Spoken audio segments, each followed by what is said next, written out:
بسم اللہ الرحمن الرحیم۔ قبر کا سفر کہانی کے ساتھ۔ یہ کہانی ایک گناہگار شخص کی ہے جو قبر میں ہر گناہ اور گناہگار کا انجام دیکھتا ہے۔ اس دن اتوار کا دن تھا۔ میں کافی تھک چکا تھا، بچوں سے کھیل کود، پھر شام میں پکنک پر گیا۔ سارا دن مصروفیت کی وجہ سے تھک کر چور ہو چکا تھا۔ بچے اور بیوی باہر لون میں بیٹھ گئے، میں جلدی سے سونے چلا۔ اس دن عجیب سی نیند آ رہی تھی، جسم میں تھکاوٹ، ہلنے کی جان نہیں تھی۔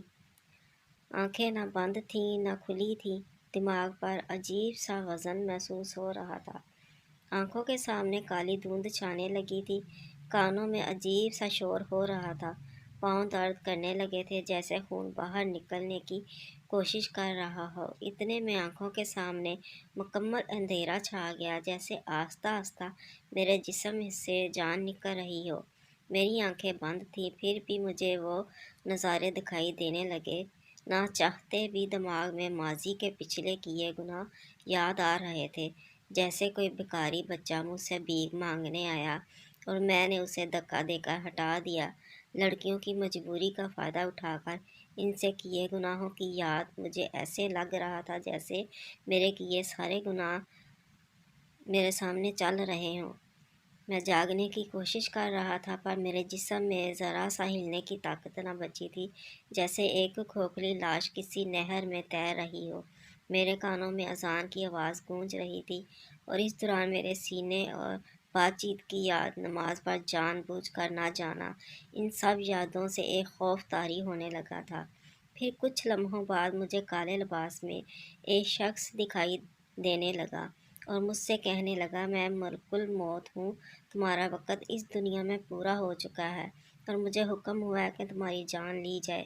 میں سن کر گھبرا گیا، روتے منت کرتے کہا، خدا کے لیے مجھے چھوڑ دو، میری ابھی مرنے کی عمر نہیں ہے، میرے چھوٹے چھوٹے بچے ہیں اور میں نے قبر کے لیے کوئی تیاری بھی نہیں کی اور میرے کوئی اچھے کام بھی نہیں ہیں، میں نے نمازیں بھی نہیں پڑھی، خدا کے لیے مجھے آخری موقع دو تاکہ میں نماز پڑھوں، اچھے کام کروں، خدا کو راضی کروں تاکہ قبر کے عذاب سے بچ جاؤں۔ میری التجائیں سن کر وہ مجھ سے افسوس کرنے لگا اور کہنے لگا، اے ابن آدم، کیا تمہیں معلوم بھی تھا کہ موت کی کوئی عمر نہیں؟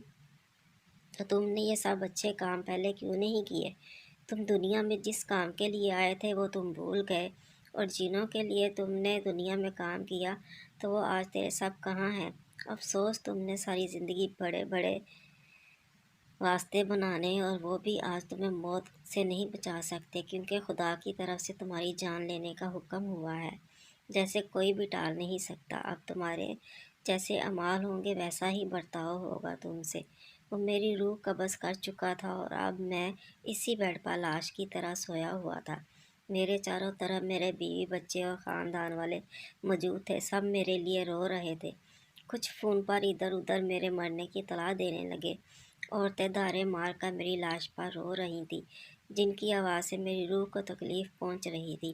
میں سب کچھ دیکھ اور سن پا رہا تھا، پر بول نہیں سکتا تھا۔ میری نظریں وسیع ہو چکی تھیں، مجھے سب کچھ آسانی سے دکھائی دے رہا تھا۔ گھر میں مہمانوں کا آنا جانا بڑھنے لگا، کچھ میری تعریف کر رہے تھے کہ مرحوم اچھا تھا، تو کچھ برائی کر رہے تھے، اور برائی کرنے والوں کی وجہ سے میری روح کو تکلیف پہنچ رہی تھی۔ تھوڑی دیر میں مسجد میں میرے نام کا اعلان ہونے لگا۔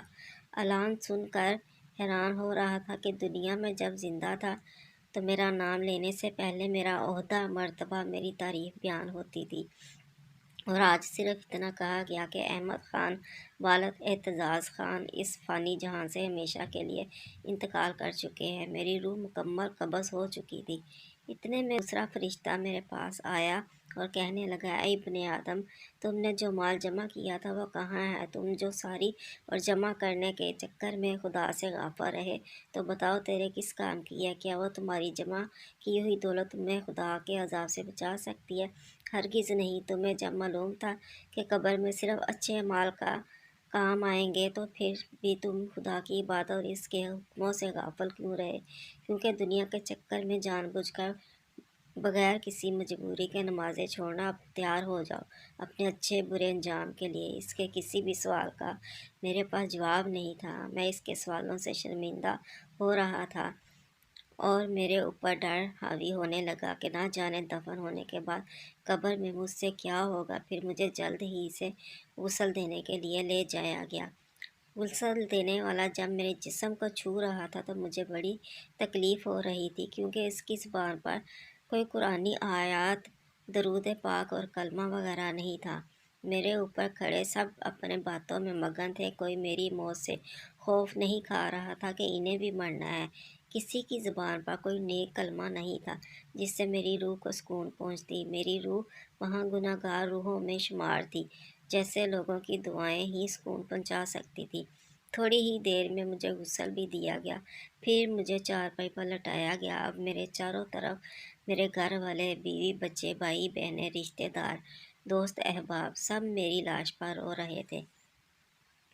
میرے دوست جنہوں نے مجھ سے وعدے کیے تھے کہ ہم ہر مشکل وقت میں تمہارے ساتھ رہیں گے، آج وہ بھی دور کھڑے اکیلے کونے میں رو کر خاموشی سے مجھے الوداع کر رہے تھے۔ پھر ایک شخص آ کر کہنے لگا، لگتا ہے جنازہ اٹھانے کا وقت ہو چکا ہے، باہر سب انتظار میں ہیں۔ سنتے ہی میرے گھر والے پھر سے میری چارپائی کو چپک گئے اور زوروں سے رونے لگ گئے۔ میں ان کے رونے سے پریشان ہو رہا تھا۔ مجھے کچھ سمجھ نہیں آ رہا تھا، یہ سب میرے لیے اتنا کیوں رو رہے ہیں؟ کیا میں نے ان کو کوئی دکھ دیا ہے؟ ان سب کو ہٹا کر میرے جنازے کو اٹھایا گیا۔ میں پریشان ہو رہا تھا، یہ سب مل کر مجھے کہاں لے جا رہے ہیں؟ میں ایک چارپائی پر تھا اور میرے آس پاس بڑی تعداد میں لوگ تھے۔ میرا جنازہ سفر میں ہی تھا کہ اتنے میں تیسرا فرشتہ میرے پاس آیا اور کہنے لگا، اے ابن آدم، تم نے ایک لمبے سفر کی طرف رواں دواں ہو۔ جو تم یہ سفر پہلی بار کر رہے ہو، سفر کے اختتام پر تمہیں ایک تنگ مکان میں دفنا دیا جائے گا، جس مکان میں تم پہلے کبھی نہیں رہے، اور اگر تمہارے اعمال اچھے ہوں گے تو وہ تنگ مکان تمہیں تنگ نہیں لگے گا، اور اگر تمہارے اعمال اچھے نہیں ہوں گے تو وہ تنگ مکان مزید تمہیں تنگ لگے گا، کیونکہ سب اپنے اعمال سے ہی اس مکان کو کشادہ اور تنگ کرتے ہیں۔ تمہیں پہلی بار اس تنگ مکان میں رکھا جائے گا اور تمہاری ہمیشہ کی زندگی قیامت تک اسی مکان میں گزرے گی۔ اتنے میں وہ غائب ہو گیا اور مجھے پریشانی ہو رہی تھی کہ نہ جانے مجھے وہ مکان کیسے ملے گا، تنگ یا کشادہ۔ اگر مجھے تنگ مکان ملا تو میں کیسے گزارا کروں گا قیامت تک اس تنہا مکان میں؟ اور میرے جنازے پر بھی شریک سبھی لوگ اپنی دنیا داری کی باتوں میں لگے ہوئے تھے۔ کسی کی زبان پر کلمہ شہادت نہیں تھا جس سے مجھے امید ہو کہ مجھے کشادہ مکان ملے گا۔ آخر کار میرا جنازہ قبرستان میں پہنچا، جہاں پہلے سے ہی میرے لیے ایک گڑھے کی طرح قبر کھودی ہوئی تھی، جسے دیکھتے ہی میرے دل میں خوف پیدا بڑھنے لگا کہ نہ جانے اس تنہا قبر میں مجھ سے کیا ہوگا۔ میں اس ڈرانی تنہا قبر کو دیکھ کر پچھتا رہا تھا کہ کاش میں نے دنیا میں اس تنہا قبر کو روشن کرنے کے لیے اچھے کام کیے ہوتے۔ کاش میں اذان سننے سے پہلے ہی مسجد چلا گیا ہوتا۔ کاش میں خود بھوکا رہ کر غریبوں کی مدد کر کے نیکیاں کماتا۔ کاش مجھے یہاں سے ایک موقع مل جائے۔ خدا کی قسم، میں ساری زندگی خدا کی بندگی میں گزار دوں گا، ایک ایک پل خدا کی عبادت میں گزاروں گا، لیکن اس وقت میرے پاس کاش کے علاوہ اور کچھ کہنے کو نہیں تھا۔ میری قبر کو تیار کیا گیا، پھر مجھے اس میں اتارنے کے لیے اٹھایا گیا۔ مجھے قبرستان میں قبروں کی ساری روحیں نظر آ رہی تھی جو مجھے عجیب نظروں سے دیکھنے لگی تھی۔ اب میں قبر میں اتر چکا تھا اور میرے اوپر مٹی ڈالنے سے پہلے میرے لیے دعائیں مانگی جا رہی تھیں۔ میں خاموشی سے انہیں سن رہا تھا۔ اتنے میں چوتھا فرشتہ میرے پاس آیا اور کہنے لگا، اے ابن آدم، کل تو زمین کے اوپر تھا اور آج تو زمین کے اندر ہے۔ کل جب تو زمین کے اوپر تھا تب تو ہر چیز میں آزاد تھا، چاہے گناہ کرتے یا ثواب۔ زمین پر تمہیں آزاد چھوڑا گیا تھا، لیکن اب تو زمین کے اندر ہے اور یہاں تیری کوئی مرضی نہیں چلنے والی۔ یہاں صرف تیرے اعمالوں کو دیکھ کر مرضی چلے گی۔ اگر اچھے ہوں گے تو تم یہاں بھی آزاد اپنی مرضی سے یہاں کی زندگی گزارو گے، اور اگر اچھے اعمال نہیں ہوں گے تو پھر تمہاری مرضی چلے گی۔ اے ابن آدم، تو زمین پر بڑا اکڑ کر چلتا تھا، تو آج زمین کے اندر خاموش کیوں ہے؟ تمہیں معلوم بھی تھا کہ ایک دن یہاں آنا ہے، تو پھر اکڑ کس بات کی تھی؟ کیوں خدا قبول کا خود ہی فیصلے کرنے والے بن گئے؟ زمین کے اوپر کیوں لوگوں کے لیے زمین تنگ کر دی تھی؟ کیوں مظلوموں پر ظلم ڈھاتے تھے؟ وہاں سب سے محبت سے کیوں نہیں رہے؟ کاش تم نے وہاں تکلیف برداشت کی ہوتی تو آج یہاں تمہیں تکلیف نہ ملتی۔ وہاں تم نے اگر مدد کی ہوتی تو یہاں بھی تیری مدد ہوتی۔ تم نے وہاں رحم کیا ہوتا تو یہاں بھی تم پر رحم ہوتا۔ وہاں تم نے معاف کیا ہوتا تو یہاں بھی تمہیں معاف کیا جاتا۔ کیا تم بھول چکے تھے کہ خدا کی مرضی سے یہاں بھی نہیں بھی تمہیں آنا ہے؟ اس کے کڑے سوالوں سے مزید میری روح کو خوف ہونے لگا تھا۔ اب میرے اوپر مٹی ڈالی جا رہی تھی، وہ منظر مجھے ڈرا رہے تھے۔ میں چیخ رہا تھا۔